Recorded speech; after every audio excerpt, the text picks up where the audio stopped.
you could call this protecting your fertility and your career. These are my disclosures and acknowledgements. I've been in the game a long time, and so this list gets quite long. I think I want just to mention the Asia Pacific Initiative in Reproduction, because it's from that role that the first half of this talk has developed. There are 3 global societies in infertility. One is the Americans, it's a 40-year-old society, the American Society of Reproductive Medicine. The other is the Europeans, ESHRE, and it's again about a 40-year-old society. The Asia Pacific one is about 12 years old, and I sometimes have to pinch myself to think of little old me in Coorparoo is the president of this organisation. But it is a great privilege, and I just can't begin to believe how it's happened, but it's an amazing thing, and you'll see that 1/3 of the world lives in Asia Pacific, and this is a society which is growing, and to be part of that trajectory is a great, as I say, a privilege.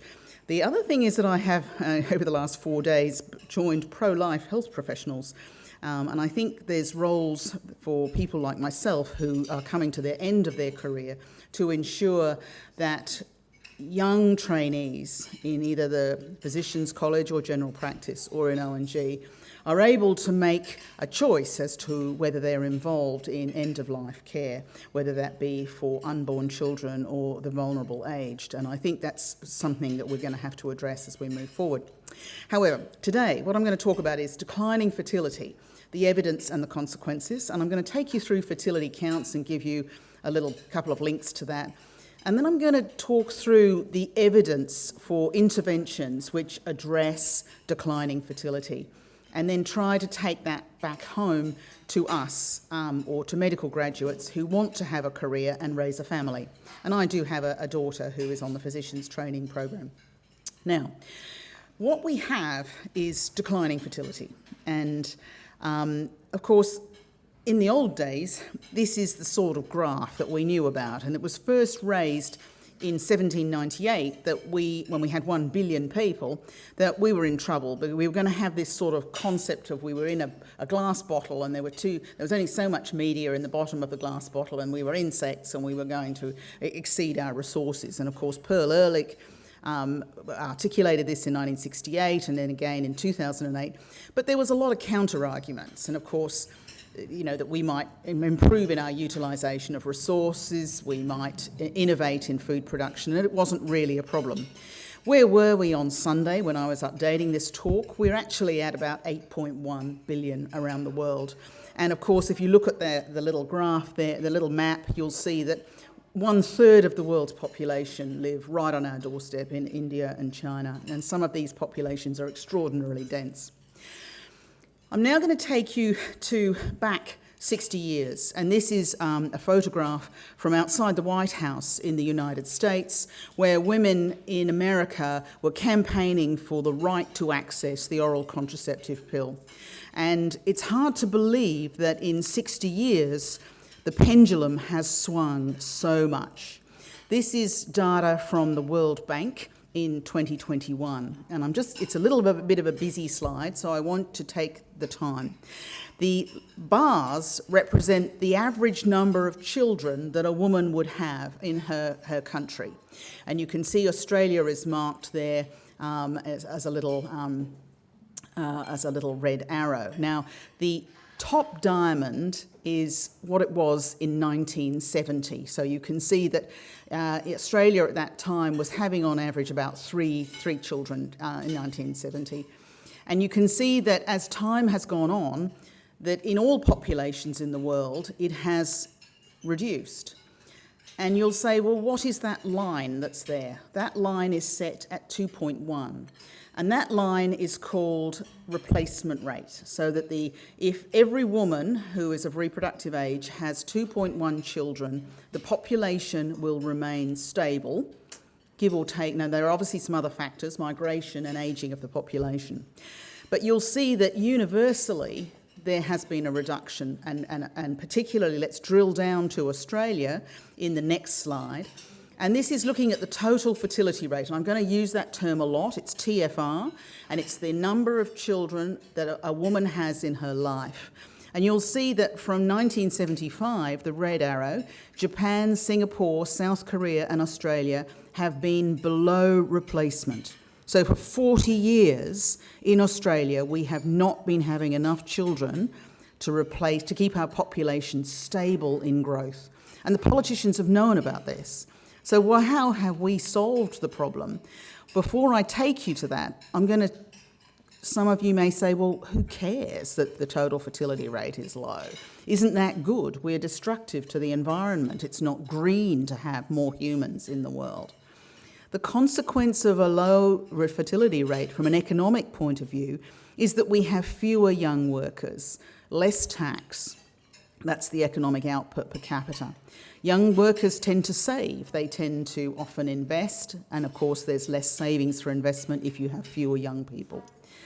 You need tax for government infrastructure, education, hospitals, roads, community, environmental projects, including sustainable energy. Now, I will talk a little bit about climate change. But coupled with this reduced fertility and the reduced number of taxpayers or reduced number of workers, we have increasing age dependency because we have an ageing population. And I'm going to take the example of Taiwan. So that in 1980, there were 14.8 tax-paying workers for every one aged person requiring care. By 2022, it's down to 4 tax-paying workers for every one aged person. By 2030, it will be down to 3, and by 2070, it will probably be 1-to-1 ratio. This is clearly a very difficult and probably unsustainable situation. Now, the way Australia has dealt with this total fertility rate below replacement is immigration. We are a lovely place to work. So we have encouraged people to come from many parts of Asia and other parts of the world. And I commend this wonderful book to you by John Aiken, a good friend and a wonderful scientist and academic. And I quote from him on the impact of immigration. Many countries have solved their economic problems following reduced fertility rate with immigration from countries that had higher fertility rates. But now those countries are now on that same trajectory and are on the same course to fertility rates below replacement, and that's unsustainable. And I was speaking in India just a week or so ago, and the TFR in India is now 2.1. It's right at replacement, that massive country. But they don't have the kind of luxurious infrastructure that we have in Australia. So how that is going to play out in India is, well, going to be seen. So this is fertility counts. I'm just giving you the references. I'm happy for you to look at it. It's a website that articulates, and I'm going to take you very quickly through some of the evidence for addressing this. Of course, all of the countries are different. Their population, their culture, their demographics, their gender gaps, their resources. So the application and implementation of these measures to try and address this falling fertility rate will vary according to the different countries. But I guess if there's one take-home message, I would say, the thing that we all need to work on is building family-friendly societies. We have lost track of that. And I think if that's one key message on fertility, addressing the fertility issue, it's building family-friendly societies. So this is the sort of stuff, it looks at evidence. Of course, it's very difficult to do these studies because it takes many years to look at the effect of any one implementation. And of course, politicians have to have long-term resolve, and we don't have that in Australia. So the study looks at the different economic benefits. So which are the category, the useful interventions? Well, there's about 5, and one of them is subsidised childcare. And there's lovely reports on this, and I'm not going to take you through the details. Another is workplace policies, paid family leave, maternity and paternity leave. Flexible workplaces, probably not so useful for us who are working in the coalface in medicine, but there are many other things that we do where we could actually be working from home and have flexible workplaces. Financial incentives, the baby bonus from Peter Costello, where everyone laughed at him all those years ago for recognising that we had a problem with total fertility rate. And I have to say that assisted reproduction has a very small part to play in this. The mainstay is societal reform. There are some complementary policies, and I've talked there's a little bit of this, extending hours of schooling, workplace childcare, domestic workers providing childcare, lactation rooms, housing subsidies for families, particularly those who are greater than 2 children, reduced social contributions for larger families, these are financial incentives, subsidies for the cost of baby products, and in certain countries the cost of marriage. Fertility education, really, really important to increase the awareness of age-related reduced fertility, and that's going to be the bulk of my talk. Now, so I engaged with, as president of Aspire, with the Australian politicians. I contacted one of my good friends, and he was very well connected, put me in contact with all the relevant officers in Canberra, and it was a resounding negative. Nobody wanted to know about it. It was, as they said, Claire, there's no low-hanging fruit for us on this space. We're not interested. So anyway, so we wrote an article in Insight Plus, which reaches about 60,000 Australian doctors, and articulated much to what I've talked about today. There were 10 responses online, and they were all negative. And if I summarise them, these were the kind of concerns. Why would we want to have children when we've got to deal with climate change? The difficulties with home ownership, and I think that is a real problem in Australia. It is complete, and I'll talk a little bit more about that. They alluded to the difficulty in the career path with medicine. And there was, rather sadly, also somebody despairing of the world. Why would you want to bring a child into this world? I wasn't really quite sure how to handle this, but Steve, who was my co-author, said, no, Claire, you don't respond to them, you just leave it, so that's okay. Now, one thing that I did notice was that a lot of the doctors had absolutely no understanding of the economic principles and the economic threat of what reducing your total fertility rate is. And I thought, yes, we've got to have education for doctors on principles of economics, because they didn't understand it. So we then went on and wrote an article, an editorial in the Australian New Zealand Journal of Obstetrics and Gynecology, and this is Steve's work, and you can see the total fertility rate over time from 2007 is absolutely in free fall. There was perhaps a little blip with COVID, but where we're going to go, and we're sitting about 1.6 at this point in time. The one thing that we didn't know, and this is Steve's work, is that in America, if you're an immigrant woman, you're more likely to have more children than Native Americans or American-born women. That is actually the converse in Australia, and this is showing that if you were born overseas, you were less likely to have children than if you had been born in Australia. So the problem of immigration has actually compounded the reduction in our total, or having immigration to solve the problem has actually compounded the issue that we have of total fertility rate being reduced. This one was my baby, and I was very keen to have this in this article, and it's really taking a tilt at the universities, because the years at which a woman have her peak fertility is between the ages of 20 and 25, and 20 and 30, and those are the years at which she is at university and developing her professional career. So how can she, without change within the university structure, use her peak fertility?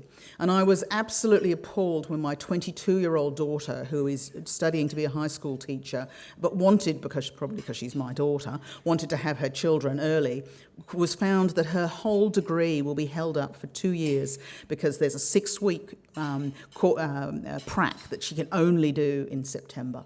And that is not acceptable in today's society. The universities need to allow women and encourage women and be proud of having university students who are having children. So moving forward from the Insight Plus article, I think we've got to recognise that dealing with climate change will most likely require publicly funded infrastructure development. Things like electricity, telephone, internet, broadband, these were all government-funded initiatives that were later sold on to the private sector. Dealing with climate change, whatever that may be, will require internal revenue, and that will be largely obtained from personal income tax. There may be other sources as well, but most of it will come from the government coffers. There is a pressing need for flexible professional training and university course options, and that is included in our medical specialty training as well. Addressing the housing crisis for the first homeowners in Australia is absolutely on top. It's not possible to own a house or even a unit in Australia without two incomes, and that's really needs to be addressed. And I don't know how we address despair about the future. I'm not sure. That's a real toughie. And obviously, I've mentioned the economic principles for percolation through the medical profession. This is the price of houses. So let's just get back to taking this kind of stuff to medical women. And I just want to take you through, these are my 3 children that my husband and I have raised, and have enjoyed doing that co-parenting journey. I say to my patients, work is always there, babies are not. And so we do have to take our careers back when you're actually raising your children, which is partly why he wants to retire now, and I'm still full of vigour and want to get all the things done that I wasn't able to do. But let's look at it. Fertility for female professions and looking in the public sector and from private practice. I think if you want, this is the second take-home message from this talk. Remember, the first one was doing things to promote a family-friendly society. I think it's about having the thought processes and the conversations, if appropriate, about your reproductive life plan. Do I wish, or do we wish to raise a family? If it's yes, with whom?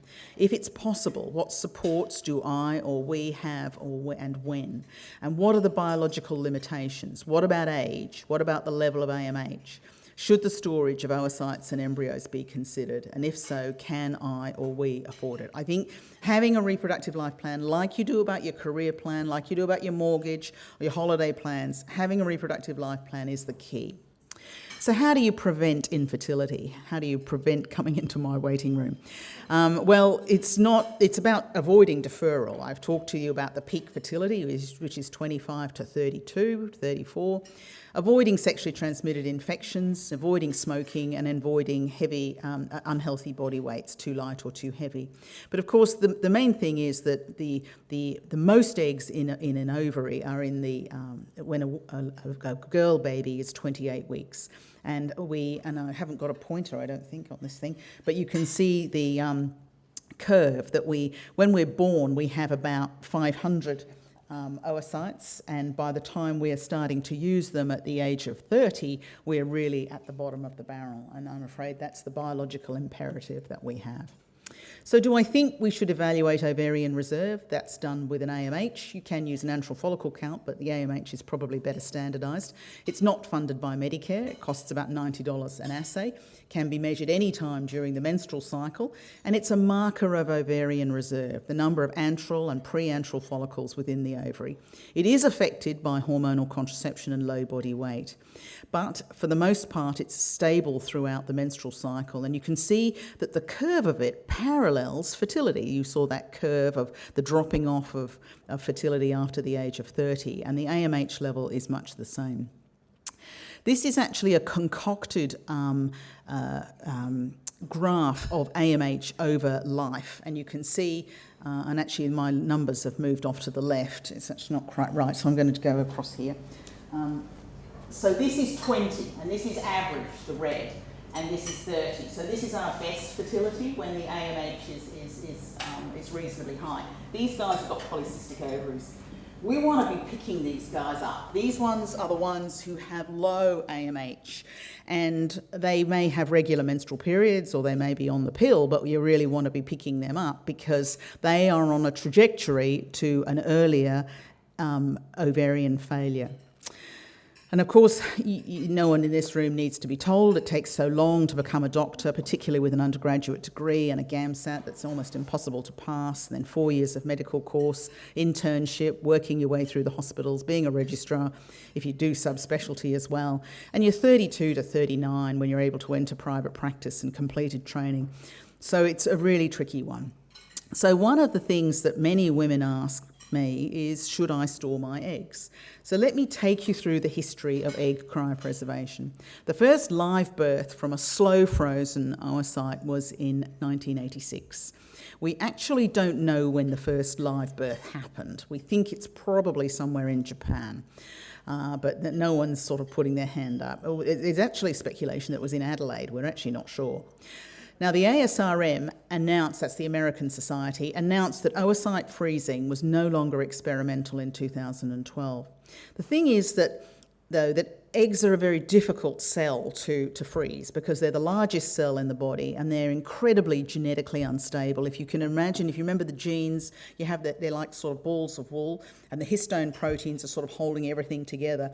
Well, the oocyte has unfurled all its genes and thrown out half of it, waiting for the sperm to enter it. And so it's incredibly genetically unstable. And not only is it very large, but it's also genetic. So that's why it took so long to get egg freezing to a point of usefulness. The thing that changed it all was using what we call vitrification or rapid freeze, which is a high dose of cryoprotectant, which is like an antifreeze, for a very quick drop in the temperature. So you dehydrate the egg. And that was very much more effective in terms of live birth. And here you can see the age-specific probability of live birth based on the number of thawed oocytes. And you can see that the pink is the rapid freeze versus the slow freeze. So we would never do a slow freeze for oocytes in 2024.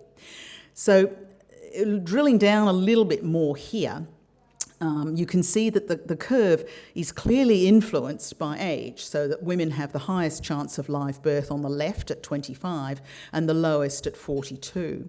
And the chance of live birth depends on the number of eggs surviving the thaw, and on average that's 6 out of 8. So if you're at age 34 and you have 8 oocytes, you have a 25% chance of a live birth from those oocytes. So you actually need to store a lot of eggs, probably about 30. Now, that currently, and you wouldn't get 30 from one cycle, you would probably need 3 fully stimulated cycles to get that number of eggs. And currently, the government does not fund the freezing of eggs unless there is a medical condition such as cancer or some limiting factor, such as low ovarian reserve. So we do have a problem, and I think that's one thing that we can probably change in Australia, and that would be something I would certainly want to lobby for. So what do you require to store eggs? Well, you need informed consent and full understanding of the whole process, right up to embryo transfer and beyond, because you actually have to fertilise them. Not a lot of evidence for this, but it's the truth. You've got to fertilise them by injecting the sperm into the eggs, and that's expensive. You need to undergo FSH stimulation, so injections daily for 10 days. Usually you now can use pills. You don't have to necessarily have a second injection. And then you have a general anaesthetic and the retrieval of the eggs. There is a requirement for screening bloods for transmissible infection, and there's ongoing costs for storage.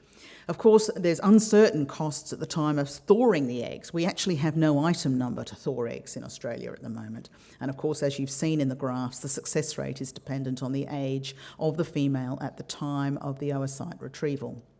So if a woman is going to store eggs, should she do it? If we do it at the age of 25, you can see there's a lot more success. But most women at the age of 25 will actually partner and not need to store eggs, so they've undergone an unnecessary process. If we leave it too late, when they're 35 or 36, the chance of success is so low they need to go through many, many cycles and incur a lot of costs. So we say that the sweet spot is around 32 to 34. You really want to have started those conversations if they're not partnered by 32. And after 34, it's probably too late. It's a pretty sad story. I don't say I don't do it, but it's not very good. I'm probably going to skip over this one, except to say that age is a better predictor of the chance of a live birth than the level of AMH. So a woman who's 30 with a low AMH, who's on the trajectory to early ovarian failure, has a much better chance of achieving a pregnancy than a 40-year-old with the same AMH. So you really want to be picking the low AMH up. And when I've talked to GPs about this, they say, well, Claire, have you done it on your daughters? And I said, my word, I have. And because you really want to know. So that's the thing.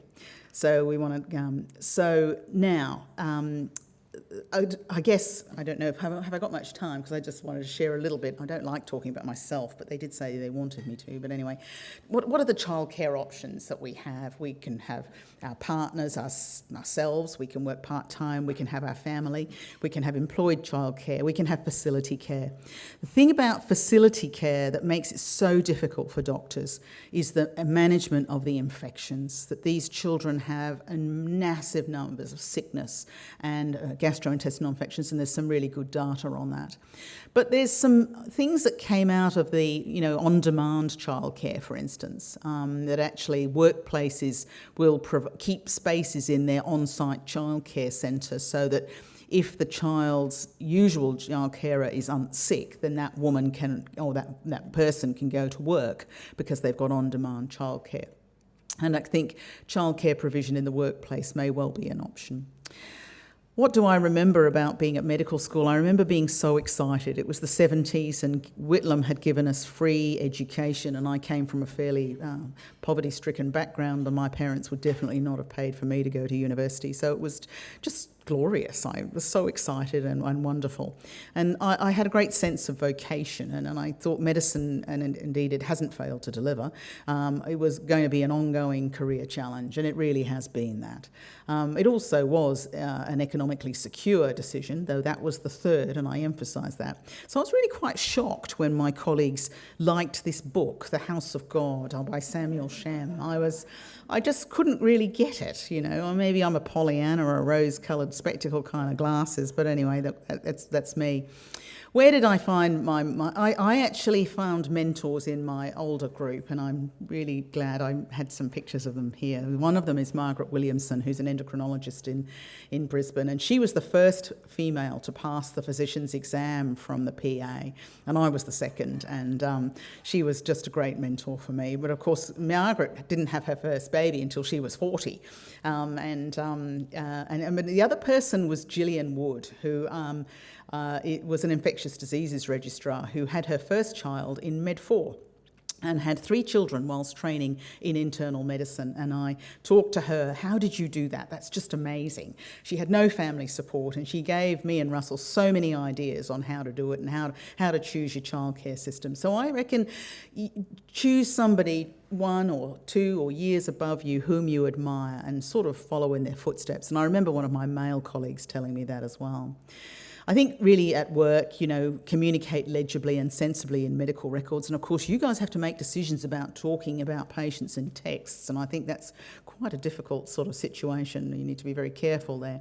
I think also it's not easy to take criticism humbly and reflectively. And I can remember when I was doing my obstetrics and being called into, he was called the Director of Obstetrics and Gynaecology, often abbreviated the DOG, but he often wanted to be the Gynaecological Obstetrics Director, otherwise known as God. But he actually was a lovely guy, and he was always very good when any of us had done bad things, because we did do bad things from time to time and had to accept criticism.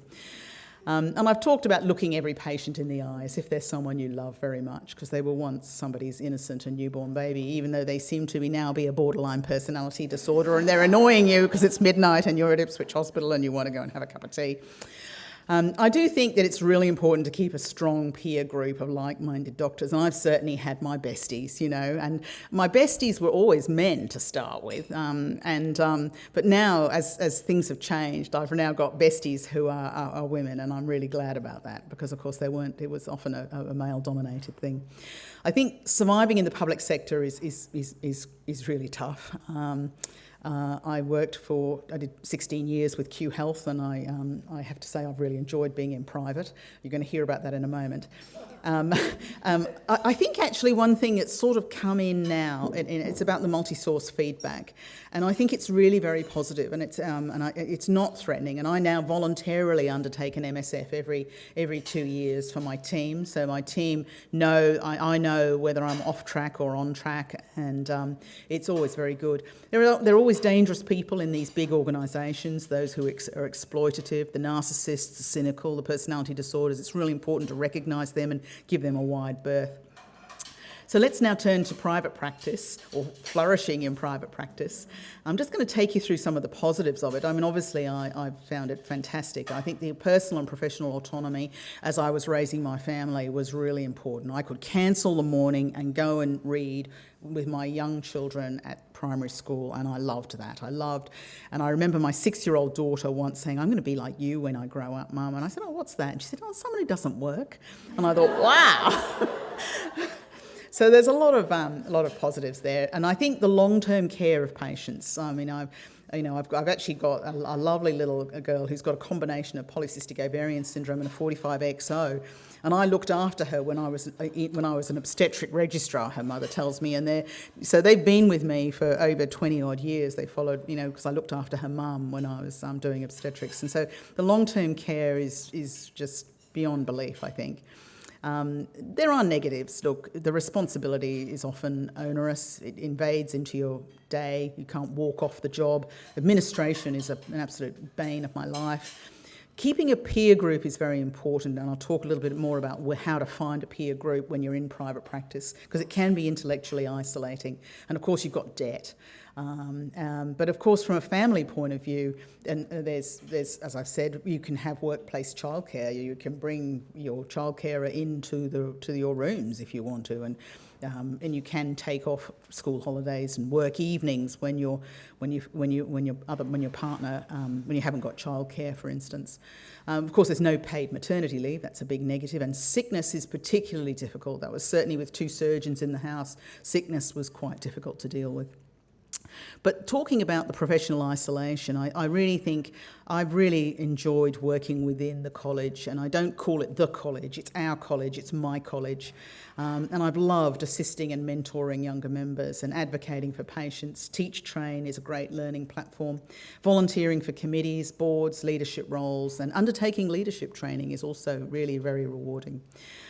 Get rid of the administration, it's always hard, but you do have to set the culture and standards within your own organisation, if you have an organisation, and innovate for continuous improvement and undertake training. And I love accreditation. We are accredited by a number of bodies in the IVF industry, and I love it because it's a third party coming and looking over my shoulder and my team's shoulder to say, are we doing the right thing? And we actually see that very positively.